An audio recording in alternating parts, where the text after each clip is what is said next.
My twin sister spent 20 years stealing my life piece by piece. It started in high school when Zara convinced mom that she was the artistic one. I'd been drawing since I could hold a crayon, but somehow my portfolio became hers for the scholarship applications.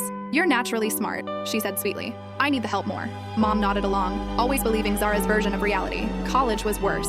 She stole my boyfriend Kieran by crying to him about how lonely she felt living in my shadow. 3 months later, they were engaged. At the wedding, she wore the dress I'd sketched years earlier, my dream dress that mom had saved in a special box.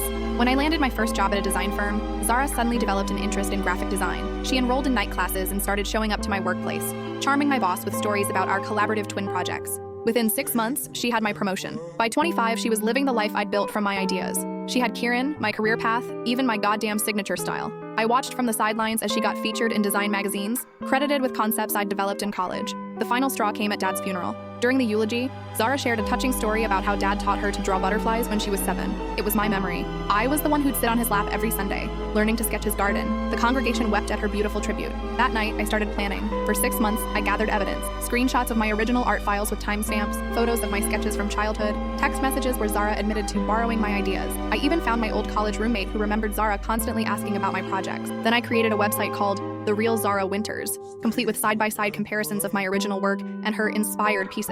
I documented every stolen moment, every hijacked achievement, every lie she'd told to steal pieces of my identity, but I didn't publish it yet. Instead, I applied for a position at Zara's firm under my maiden name. She'd taken Kieran's name, another piece of her stolen identity. During the interview, I presented a portfolio of new work, actually my oldest pieces she'd never seen. They hired me on the spot. For 3 months, I watched her panic as her creativity suddenly dried up. Without my ideas to steal, she struggled to produce anything original. Her boss started questioning her recent performance decline. The night before her biggest client presentation, I finally launched the website, but I didn't stop there. I sent the link to her boss, her clients, every design blog that had ever featured her, and the college that had given her my scholarship 20 years earlier. By morning, The Real Zara Winters had gone viral. The design community was buzzing about the elaborate fraud. Her boss called an emergency meeting. Clients started pulling contracts. When confronted, Zara tried her old tactics. Tears, claiming we were a team, insisting I was jealous of her success.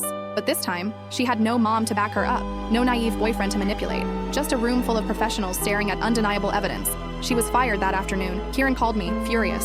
"How could you destroy your own sister?" "I didn't destroy her," I said calmly. "I just stopped letting her destroy me." 2 weeks later, Zara's design firm offered me her old position. I turned it down and started my own company instead. My first client was the magazine that had just retracted all their articles featuring her work. Last month, Mom called to tell me Zara and Kieran were getting divorced. Apparently, he'd started noticing other lies once the big one unraveled. Mom asked if I felt guilty about ruining Zara's marriage. "No," I said. "I feel free. Now when I look in the mirror, I see myself instead of her shadow. Finally."